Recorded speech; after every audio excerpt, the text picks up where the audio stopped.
Hello, this is Jeremy Wagner of Daily FX Education, and I want to talk to you about range trading and how I range trade. So I've got a couple of situations that are up here on the chart, and they come from different backgrounds. So the first situation is when you have a strong trend, and then eventually, after prices move swiftly in a strong trend and have a lot of momentum behind them, they've got to consolidate all those gains. And so as they consolidate those gains, that's an opportunity for ranges to develop. And so I'll go out and I'll take a look at a daily chart, and I'll use these two different settings of Bollinger Bands. It just kind of depends on what mood I'm in. I'll use a 20 and 2 setting or a 50 and 2 setting. And so essentially what the Bollinger Bands are going to look like on this is they're going to start off on this strong downward trending move.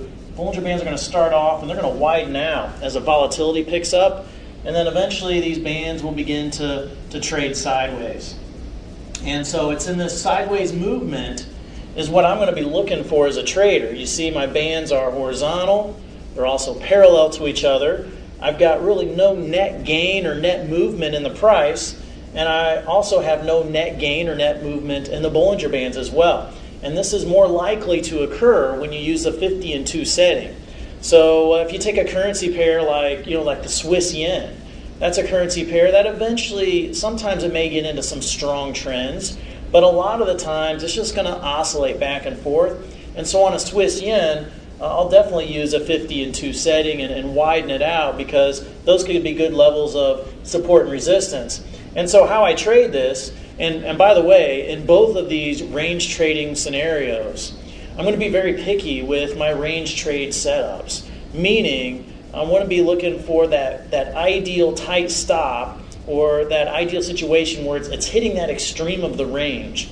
So in this situation, I got a downtrend, prices are consolidating, so I'm going to be very picky about waiting for the price to come up and actually reach my upper band. You see, with the direction of the previous trend being to the downside, prices were in a trend, they're going to consolidate, and then a lot of times, not always, but a lot of times they'll resolve out of this range, they'll break out of this range to the downside. So that means I'm going to be looking at the top side of the range as an area to sell short into, and I'm going to be very insistent and picky about waiting for these prices to make it up here.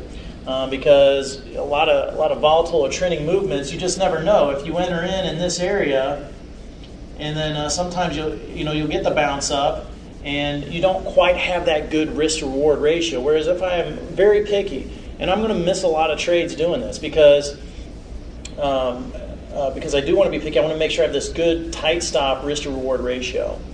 And as far as a stop, I'll just put an area above the band.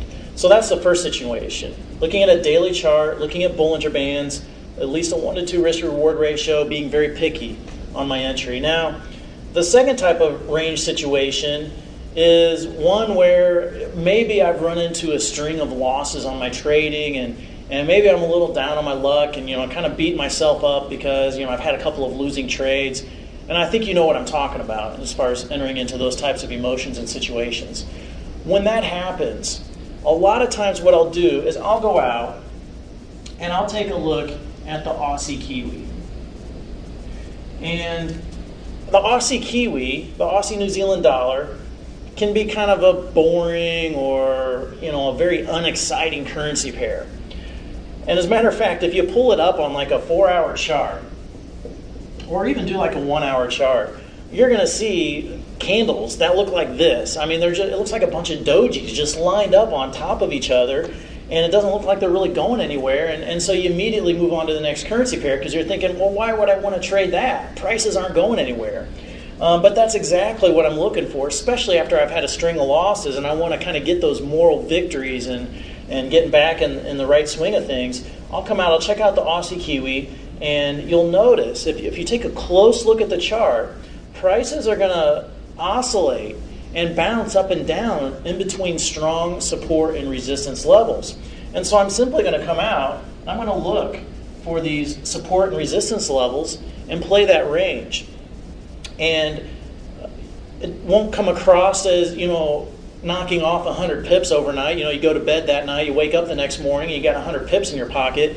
It's not going to be that type of trade. But again, if I'm very picky about where I'm picking my entry to go long or my entry to go short, I can catch a fairly tight stop, and then it may take it a couple of days, but eventually it'll make its way there, and I'll have my 1 to 2 risk-reward ratio, and I really haven't risked a whole lot because of the pip cost on this currency pair.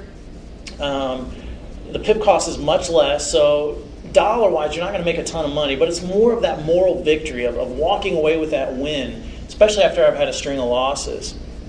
And then also, because it is trading the Aussie and the Kiwi, two economies that are very similar to each other, then the price generally isn't going to run away from you unless you have like an Australian central bank rate announcement or New Zealand, unless there's some type of news event. Usually this pair is not going to run away from you.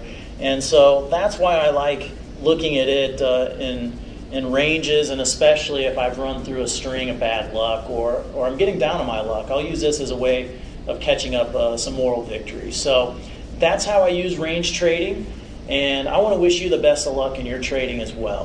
Thanks for listening.